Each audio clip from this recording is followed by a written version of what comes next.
एक तकलीफ है मन में, भारत में और कुछ हो ना हो, लेकिन 5 साल 12 महीना 365 दिन चुनाव की तैयारी जरूर होती रहती है। अब विधानसभा का चुनाव, अब लोकसभा का चुनाव, अब इस राज्य का चुनाव। अभी आपने विष्णुदेव जी 1.5 साल भी नहीं हुए, विधानसभा के चुनाव हुए, 4 महीना बाद फिर लोकसभा के चुनाव। काम ही मत करो, चुनाव में लगे रहो।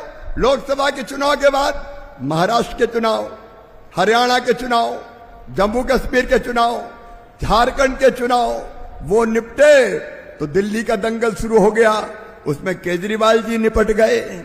अब बिहार की तैयारी शुरू हो गई, फिर बंगाल की तैयारी। चुनाव ही करते रहो और कोई काम ही मत करो। मेरे बहनों और भाइयों, प्रधानमंत्री जी ने कहा है और भारतीय जनता पार्टी ने अपने संकल्प पत्र में कहा है, कितना अच्छा हो अगर संविधान में संशोधन करके हम ये तय कर दें कि देश में लोकसभा और विधानसभा के चुनाव एक साथ होंगे 5 साल में एक बार। अरे एक ही साथ चुनाव करवाओ, 4-4 महीना में चुनाव। तकलीफ क्या है? विधानसभा के लोकसभा के एक साथ करवाओ, एक ही मंच पे सांसद के लिए भी वोट मांगो, विधायक के लिए भी वोट मांगो। एक गाड़ी निकलेगी, एक तरफ सांसद के उम्मीदवार का फोटो, दूसरी तरफ विधायक के उम्मीदवार का फोटो। एक ही पोस्टर में 2 ही के फोटो छाप दो। मतदान केंद्र पर 2 मशीन रख दो, ये विधानसभा की, विधायक की और ये सांसद की मशीन। 2 बटन दबाने में कोई तकलीफ है क्या? बताओ।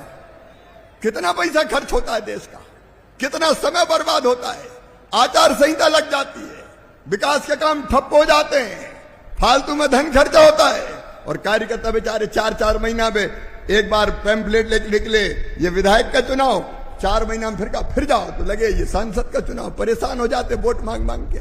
और इसलिए संविधान में संशोधन करके विधानसभा लोकसभा के चुनाव 5 साल में एक बार होना चाहिए। बोलो होना चाहिए कि नहीं? सब बताओ होना चाहिए कि नहीं? तो कह दो राजनीतिक दलों से कि नाटक नहीं चलेगा, संविधान में संशोधन करो, एक साथ चुनाव करवाओ, ताकि 5 साल में से 4.5 साल जनता की सेवा कर सकें। आप सब तैयार हैं?